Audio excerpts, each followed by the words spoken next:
All right, let's dive straight into this explainer. Today, we're talking about a moment in ancient history that literally redefined warfare. We're going to look at how one man, driven by a lifelong oath, pushed the mighty Roman Republic right to the absolute brink of total erasure. You see, for centuries, Rome dominated the Mediterranean. They eventually expanded into an empire that, well, shaped the modern world. But before any of that happened, they faced a threat so incredibly severe, it almost snuffed out their entire civilization. So how did one man bring the Roman Republic to the brink of total erasure? Just imagine a force so terrifying and, quite frankly, so brilliant that it completely shatters your illusion of invincibility. At the time, Rome was a rising powerhouse. They had a military machine that seemed completely unstoppable. But then comes this commander who doesn't just challenge their armies on the field, he challenges their very psychology. He brought the war right to their doorstep in a way they never ever thought possible, and he used their own massive strength against them. 50 to 70,000. That staggering number is how many Roman soldiers were slaughtered in a single afternoon at the Battle of Cannae. It is a catastrophe with virtually zero precedent in Roman history. To put that into perspective, it was one of the most lethal single days of combat ever recorded, anywhere. So how does a seemingly invincible republic suffer such a catastrophic, mind-blowing loss? Well, that sets the grim stage for our historical mystery today. Section 1. Rome on the brink. The Carthaginian threat. To really understand this unprecedented crisis, we have to look closely at the man who cast this massive shadow over the heart of Italy. We need to step back, look at where he came from, and dig into the deeply ingrained rivalry between two ancient superpowers, Rome and the maritime empire of Carthage. The mastermind behind it all is Hannibal Barca. And he wasn't just some ordinary soldier, he was a tactical genius born into the absolute elite military family of Carthage. Now, after Carthage lost the First Punic War to Rome, his father, Hamilcar, made sure that bitter rivalry lived on. The story actually goes that as a kid, Hannibal begged to go on a military campaign to Spain. His father agreed, but only after making young Hannibal swear a fiery blood oath of eternal enmity toward Rome. And that single oath, it came to define his entire life. As the writer Andreas Kluth puts it, conquer or die. He had decided not to be a defender, but an invader. Hannibal understood perfectly that fighting a defensive war against Rome was a total losing game. He made the stark, incredibly risky choice to become an invader instead. Operating deep behind enemy lines, he lived under this extreme psychological pressure. He had to project an aura of absolute invincibility to his enemies, and, honestly, to potential allies in Italy too. Because he was totally cut off from Carthage, retreat simply wasn't an option. He was literally volunteering to win or die. Which brings us to Section 2, the impossible crossing over the snowy Alps. The crucial point we have to figure out is how he actually managed to reach Roman soil in the first place. Remember, Rome completely controlled the seas after the First Punic War, which meant a naval invasion was 100% out of the question. He had to execute a land route that absolutely no one in Rome believed was even physically possible. This timeline is just a geographical and logistical nightmare. Starting in 218 BC, he departs Spain, marching an incredible force of roughly 90,000 men and 37 war elephants. They push through hostile territories, they cross the rushing Rhone River, and then they face the ultimate barrier, mounting the snowy Alps. And he does this right as winter is setting in. He drove this massive, diverse army 1,500 miles just to drop the fight right into Rome's backyard. The crossing itself was utterly brutal. Men and elephants perished by the thousands in those freezing, treacherous mountain passes. A huge portion of his original force simply didn't make it. But the ones who did survive, they emerged into northern Italy hardened, deeply bonded by the trauma of the journey and in a state of absolute fury. By literally sacrificing part of his own army to the mountains, Hannibal successfully bypassed Rome's naval dominance and planted a hyper-aggressive force directly inside their home territory. Section 3, Tactical Genius and Psychological Warfare. Hannibal wasn't just a bold marcher. He fundamentally understood his enemy's psychology.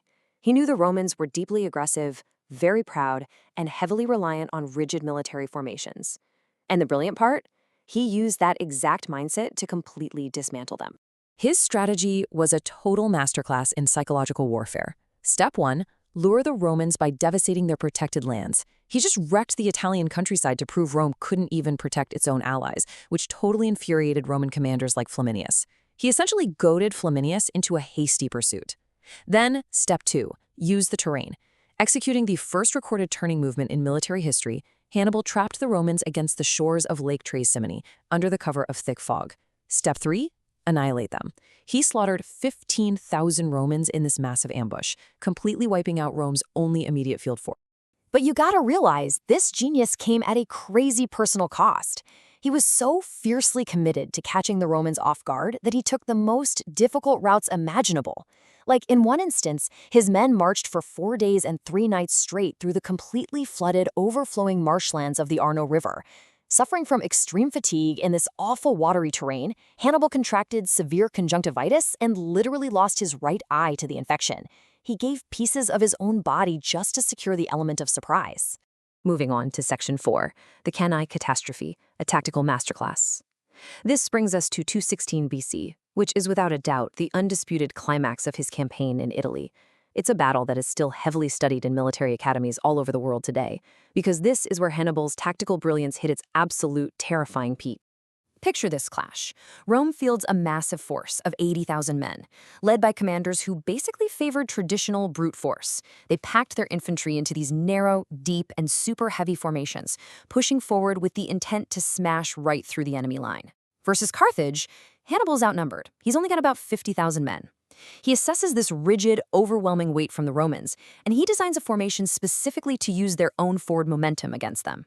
He deliberately weakens his center line but strongly reinforces his outer flanks. This sets up what's known as a double envelopment. It's a tactical maneuver where an army deliberately yields the center to draw the enemy in, while the flanks curve inward to completely surround them. And man, it worked flawlessly. As the heavy Roman infantry pushed aggressively into the weak Carthaginian center, Hannibal's line bowed backward, but it didn't break. The Romans actually thought they were winning. They kept pushing forward, packing themselves tighter and tighter. Then Hannibal's strong outer flank swung inward. He engineered a lethal bottleneck. The Romans were trapped so tightly they couldn't even raise their swords to defend themselves, and tens of thousands were systematically cut down. Section 5, Why Rome Survived. The limits of victory.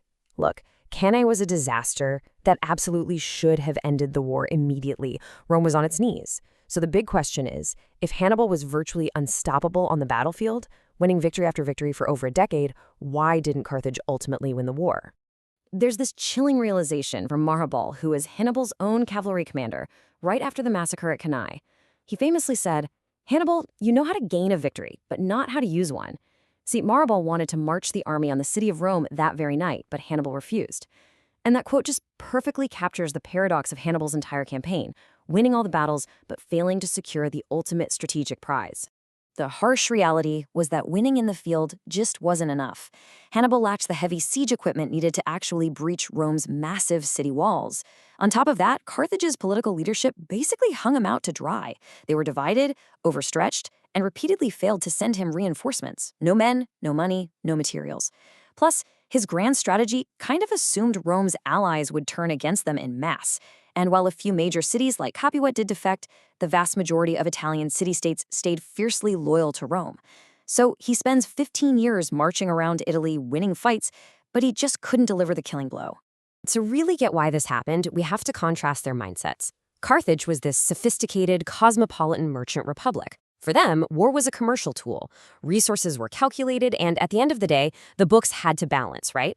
Versus Rome, which was a relentless militaristic society that fully embraced total war. I mean, after Cannae, the Roman Senate actually passed a law forbidding the word peace. They recruited youths barely of age, armed 10,000 slaves on the promise of freedom, and deployed the Fabian strategy, a grueling war of attrition where they just avoided direct battle and wore Hannibal down over years. Rome threw literally everything they had into survival. Eventually, Rome realized that fighting Hannibal on his own terms in Italy was a guaranteed loss, so the script flips. Step 1. A brilliant young Roman general named Scipio Africanus, who had spent years obsessively studying Hannibal's tactics, takes charge. Step 2. Scipio realizes Carthage's real vulnerability is its home territory, so he attacks Carthage directly in North Africa. The strategy worked like a charm. Step 3. To save his homeland, Hannibal is forced to abandon his 15-year campaign in Italy and sail back across the Mediterranean in a desperate retreat. These two legendary generals finally meet at the Battle of Zama in 202 BCE, and in this incredible twist of fate, the Roman student basically masters the Carthaginian teacher's tactics. Hannibal tries to use his terrifying war elephants to smash the Roman infantry, but Scipio totally anticipated it. As the elephants charge, Scipio just ordered his men to open wide clearings in their lines. The elephants, naturally following the path of least resistance, just ran straight through the empty gaps and were completely neutralized. Scipio then used Hannibal's own flanking tactics right back at him, decisively destroying the Carthaginian army and ending the war once and for all. So, if winning every battle doesn't guarantee victory, what does Hannibal's tragic end teach us about the limits of individual genius against an unbreakable system? I mean, Hannibal Barca achieved the absolute impossible. He crossed the Alps, inflicted unimaginable defeats that we still study millennia later, yet he ultimately died in exile, drinking poison to avoid capture, while Carthage itself was eventually erased from the earth. It really leaves us to wonder, can sheer tactical brilliance ever truly conquer a society that just flat out refuses to accept defeat? Something to think about as you reflect on this explainer. Thanks for joining me on this deep dive. Catch you next time.